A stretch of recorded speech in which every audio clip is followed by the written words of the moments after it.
सुप्रभातम। आज कक्षा 7 का पंचम पाठ चल रहा था पंडिता रमाबाई। उसका आगे का भाग देखते हैं। पंडिता रमाबाई ने क्या किया, आगे के भाग में है।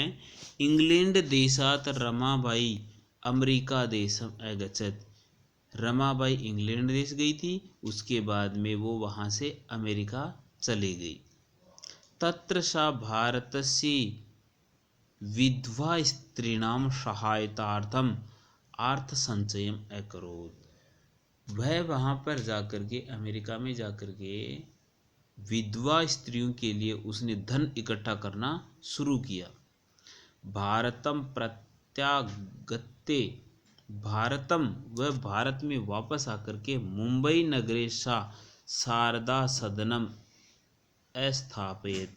वह भारत में आकर के उसने शारदा सदन नामक संस्था की स्थापना की। अस्मिन आश्रमे निसहाया स्त्रिये निवसन्ति। इसमें इस आश्रम के अंदर निसहाय स्त्रियों का निवास होता था और वहाँ पे रहते थे। तत्र स्त्रिये मुद्रण टंकण काष्ठ, वहाँ पर वो स्त्रियाँ मुद्रण टंकण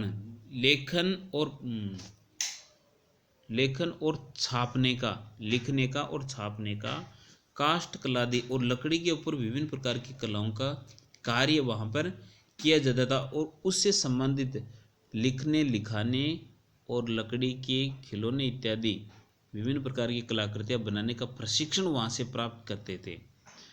परम इदम सदनम पुणे नगरे स्थानांतरितम, लेकिन कुछ कारणवश वह जो शारदा सदन है वो मुंबई नगर से पुणे नगर में स्थानांतरित कर दिया गया। तथा पुणे नगर से समीपे नाम संस्था तथा स्थापितम, पुणे नगर के पास में केड़ नाम का जो ग्राम था उसमें मुक्ति मिशन नाम से संस्था को स्थापित किया गया।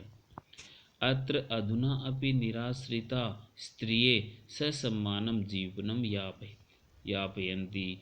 आज भी उस मुक्ति मिशन नामक संस्थान में निसहाय स्त्रियां जाती हैं और ससमान अपना जीवन यापन करती हैं।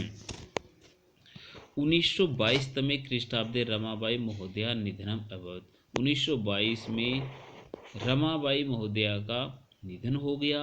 सा देश विदेशानाम अनेकासु भाषासु निपुणा आसीत्। वह देश विदेश की अनेक भाषाओं में निपुण थी। मतलब वो देसी भाषाएं और विदेशी भाषाओं की अच्छी जानकार थी, बोल लेती थी आराम से। समाज सेवायाः अतिरिक्तम लेखन क्षेत्रे अपि तस्याः महत्वपूर्ण अवदानम अस्ति। वो समाज सेवा के अलावा लेखन क्षेत्र में भी वो महत्वपूर्ण योगदान उसका था।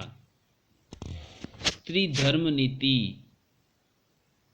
हाई कास्ट हिंदू वुमेन इति तस्य प्रसिद्ध रचना द्वयम्। रमाबाई ने समाज सेवा के साथ में लेखन कार्य किया।